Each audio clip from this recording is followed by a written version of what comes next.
Hi, it's Luna. Welcome to day 14 of Moth Eaten Reels 31 Days of Horror 2024. Today we'll be going back to 1960 to revisit British twin of Psycho, Peeping Tom. Let's talk about it.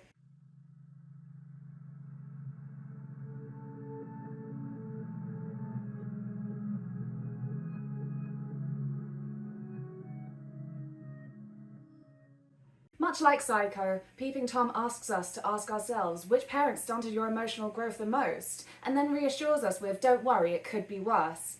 It revolves around Mark, the Peeping Tom, who gets thrills out of killing women and seeing their horrified faces just before they're murdered.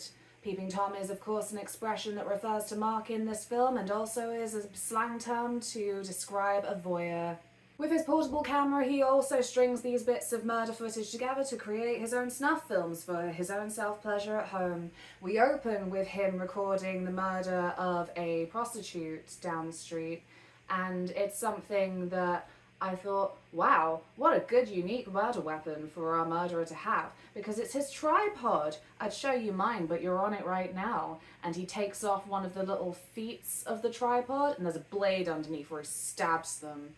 It's unique, if nothing else. The following morning, he poses as a reporter to record the police as he takes Dora's body out of the apartment. Dora is the name of the prostitute he's killed. Remember the victims' names. One thing that I kind of liked is that actually we don't initially know that it's the same guy necessarily. It's quite obvious because of how the film plays out, but I'm saying the entire murder of the first sequence is then played entirely through the camera.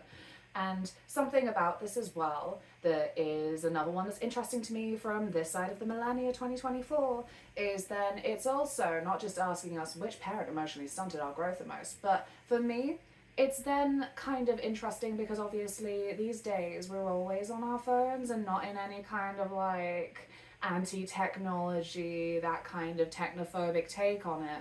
But it's definitely that then is becoming like increasingly concerning to the levels that that goes to.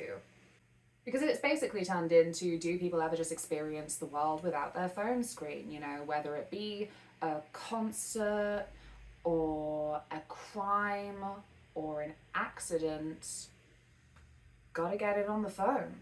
And so there's a lot of life that then we are then also in tandem experiencing as then kind of montage footage of life. And so it is fascinating going back to films this old where then there was almost a prescient kind of thing going on there. The thing I like about this film as well, launching off from that, is that it's not then technophobic about it. Right on the dot of 1960, I was kind of expecting some real pushback against cameras in general, I suppose. But maybe that wasn't a decade for it. As always, I just watch these films and I have my general knowledge thoughts about them, but I don't go into any deep research for these reviews because that's a lot of work and that's not what 31 Days of Horror is about. We just give our first impressions and our rambles, which are sometimes wrong, and if you're like, that is really wrong, please tell me so. But yes, I think that there was a lot this film wanted to say about the nature of observing in general. It touches on topics that we've already touched on within 31 Days of Horror about voyeurism and about the desensitization of a screen. And the thing is, like Psycho as well, I have to keep comparing it, it's just so easy to do. It's unfortunate, the backstory to this film, I will tell you, is that Psycho released a little after this, I believe, and something about the way that Hitchcock did the screenings meant that it didn't get massively critically bombed in a way that had it removed from theatres entirely. I don't remember the specifics, but yes, in awkward Luna Moth Ramble summary, this film was released first, got absolutely annihilated critically, and it had to be pulled after 5 days, and so has really faded into obscurity as a whole. It's not an artsy film, but I'm going to put it in the category of films that you're likely only to have heard of if you have a general interest in film. Which I also feel the same way about Psycho. Like, a lot of people know Psycho, it's referenced all over the shop, but like, I feel that a lot of people who have seen Psycho or who want to see Psycho have that wider interest in cinema. And this would be up there, but has, as I say, apparently faded more into obscurity because of the fact that it just got immediately shoved under a rug. As a matter of fact, it's had 3 different age ratings. When it came out, it was rated X, despite there being no blood or gore or nudity. In the 80s, it was changed to an 18, and then in the 2000s, changed to a 15. I think it still definitely carries a lot of creep factor for me.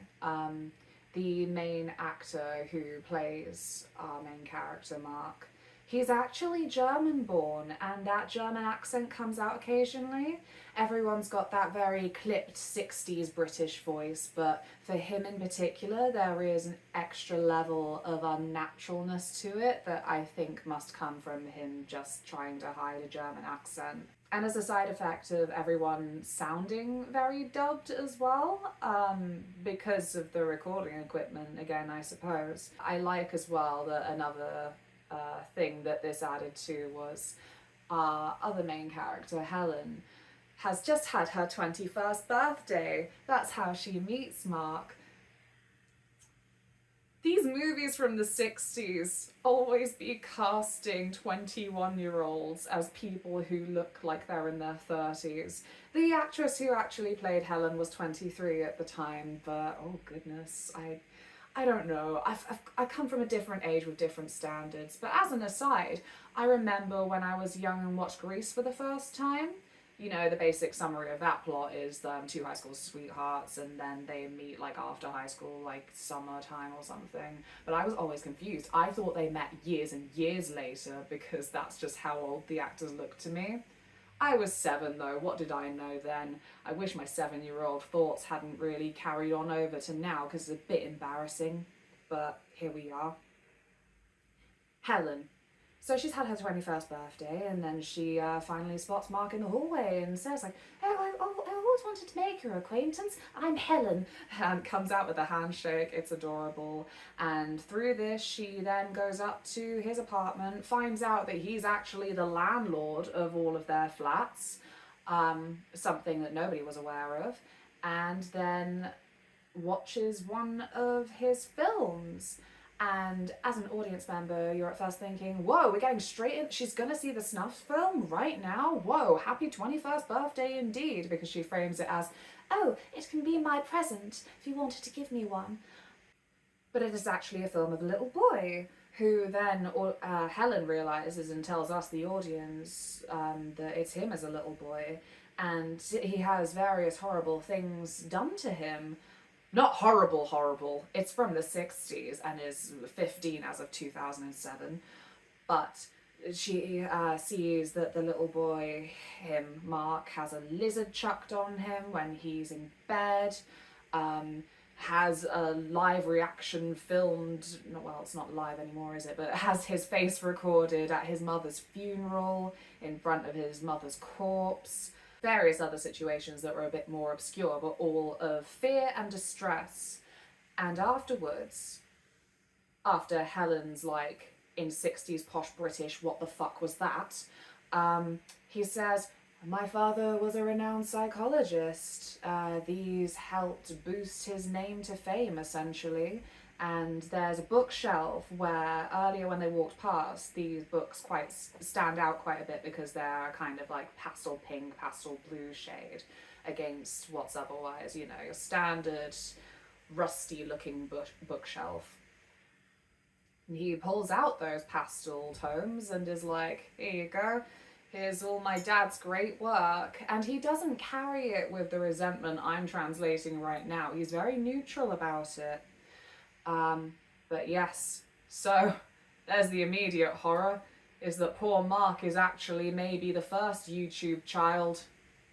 Really one of those films that could never have imagined, could never have dreamed in their wildest nightmares how prescient it would be, because I say YouTube child referring to all of the blogging families where, well, we're having our first generation of kids who aren't kids anymore, so can talk fully about what a not good experience that was for them.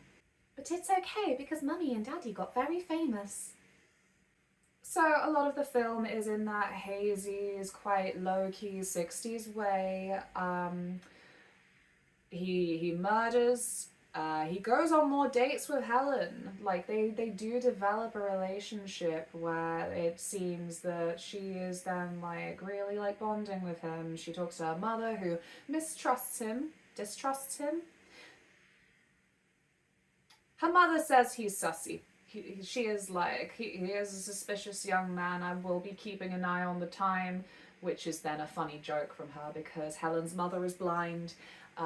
She's always drinking whiskey as well. One of the best lines from the film. Because, of course, it had me going, she's just like me for real, was when Helen asks, well, what's concerning you, mother? And she goes, apart from the price of whiskey. It all comes to a head then, these dates, when Helen is about to get got. She finally ends up taking the initiative to go through his snuff films herself. She doesn't know they're snuff films, of course, but those are the ones she goes through. And so after that, Mark is thinking, well, I'm going to have to kill her now, aren't I? And so he gets his unique slasher weapon, the tripod. It's such a shame this film is so underrated, because as I've said before, when your villain is iconic enough, they can get into Dead by Daylight. And can you imagine running around with a killer tripod? So he takes the tripod blade to Helen's neck, but he can't go through with it. So clearly all of their little dates have got to him at some point. And it goes further than that, because he still has to complete his film, I suppose. That's something that has been very kind of drilled in as bullet points every time that he's gone for the murder. So this one, since he can't kill Helen, he kills himself, and the movie ends on his dead body as the police flood into the room. Often the villain, the serial killer, what have you, dying at the end of the movie feels kind of like a cop-out in some ways, you know, just like a reassuring little bullet point on the end. But for this one, to compare it to Psycho again, once the empathy takes hold for me because I'm watching a movie, it's just very sad. And since I brought it up, the whole thing with Mark being like a YouTube kid, very early on in the movie we find out that he's been exploited in this way. I just felt so sorry for him. And so that's a big thing that makes this film something that is definitely going to stick around in my mind, because, as I say, the best horrors also make me want to cry. As usual, I can see how a lot of people would find this kind of boring now, and worse, be disappointed because of those age rating changes. Honestly, from an X to an 18 to a 15 is intriguing, and so I think a lot of people would maybe get ahead of themselves and not think about the fact that it was the 60s, completely different standards for the time. And despite the fact that another thing Mark does on the side is sell softcore porn under the counter, like, we see a fair few prostitutes at the start of the movie, but there just isn't really, like, nudity or blood that is in any way close to what's standard these days. So yeah, I think it's definitely one that maybe I would say, if you wanted to watch it, to go in kind of expecting 60s standards, and also something that is more slow burn, low pace, but also still definitely rife with tension. It's what I said earlier, it's really difficult to not compare it to Psycho, because we've got a lot of the same themes and fears being touched on, and a lot of the same tension building scenes that I just don't know if nowadays you have to be in some kind of special headspace to fully appreciate it. I mean, as part of that 60s context, this is something brought up in another previous 31 Days of Horror video because it was relevant. The term serial killer wasn't coined until the 70s. Wasn't even then, because it was serial homicide, wasn't it? Anyway, This is all then still very early, shocking stuff for the 60s. But it's still very, it's not an artsy film, but every shot is still very artfully done. One thing that surprised me and my partner this time round was actually that it was a Technicolor film and not black and white, because of, again, knowing that it was from 1960. But no, that Technicolor is really beautiful, magical. I love to see it because it makes blues and reds just burn and pop in a way that just really adds just such a freaking energy to the scenes they're in. And because, of course, the early camera work, we spend a lot of time in a dark room, and that's always a visual treat for these films. But it's perfect in this film when it's got so much that I don't even understand to say clearly about kind of the Hollywood environment, the male gaze, that voyeurism thing, and also what it's like observing an image. See, I said earlier it wasn't artsy, and it's not, but it's definitely something that makes someone like me think of all these extra things. I'm gonna say that for me, I definitely want to rewatch this movie. Maybe have someone hold my hand and explain things for me, because there's just so much that I don't understand and want to understand that I don't have the context for and the film studies experience for. And so for me, I am rating it 4 slices of Helen's birthday cake out of 5. Hope you'll join me for day 15, where we'll be watching a Serbian film, no, not that one, and returning to blood-soaked Eastern Europe. I'll see you then.